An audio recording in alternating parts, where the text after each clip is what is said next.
Epstein ഫയൽസിൽ കൊടുത്തിരിക്കുന്ന എല്ലാ കാര്യങ്ങളും സത്യമാണോ? അല്ല. അതിനുള്ള ഏറ്റവും വലിയ തെളിവാണ് അവർ തന്നെ അപ്ലോഡ് ചെയ്ത മൈക്കിൾ ജാക്സന്റെ പിക്ചർ.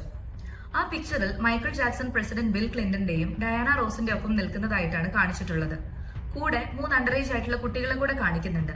ഈ 3 കുട്ടികളുടെയും മുഖം മറച്ചാണ് അവർ ഫയൽ അപ്ലോഡ് ചെയ്തിരിക്കുന്നത്. ഇത് കാണുമ്പോൾ സ്വാഭാവികമായിട്ടും ഏതൊരു വ്യക്തിയും മൈക്കിൾ ജാക്സനെ തെറ്റിദ്ധരിക്കാം. പക്ഷെ യാഥാർത്ഥ്യത്തിൽ 2003 ഒരു പബ്ലിക് ഇവന്റിൽ വെച്ച് എടുത്തിരിക്കുന്ന പിക്ചറാണ് ഇത്. ആൻഡ് ഈ 3 കുട്ടികളിലെ 2 പേര് മൈക്കിൾ ജാക്സന്റെ സ്വന്തം മക്കളുമാണ്. ഗെറ്റി ഇമേജസിന്റെ ഒഫീഷ്യൽ വെബ്സൈറ്റിൽ പോലും അപ്ലോഡഡ് ആയിട്ടുള്ള ഈ പിക്ചർ അവർ കുട്ടികളുടെ മുഖം മറച്ച് അപ്ലോഡ് ചെയ്തപ്പോൾ എനിക്ക് തോന്നിയത് മനഃപൂർവ്വം മൈക്കിൾ ജാക്സന്റെ പേര് ടാർണിഷ് ചെയ്യാൻ വേണ്ടിയിട്ട് ചെയ്തൊരു കാര്യമായിട്ടാണ്. ആൻഡ് ഓൾസോ എപ്സ്റ്റീൻ ഫയൽസിൽ കൊടുത്തിരിക്കുന്ന എല്ലാ പേരുകളും പിക്ചേഴ്സും കഥകളും സത്യമാണെന്നും എനിക്കിപ്പോൾ വിശ്വസിക്കാനായിട്ട് കുറച്ച് ബുദ്ധിമുട്ട് തോന്നുന്നുണ്ട്. നിങ്ങൾക്ക് എന്താ തോന്നുന്നത്? എപ്സ്റ്റീൻ ഫയൽസിൽ കൊടുത്തിരിക്കുന്ന എല്ലാ കാര്യങ്ങളും സത്യമാണോ?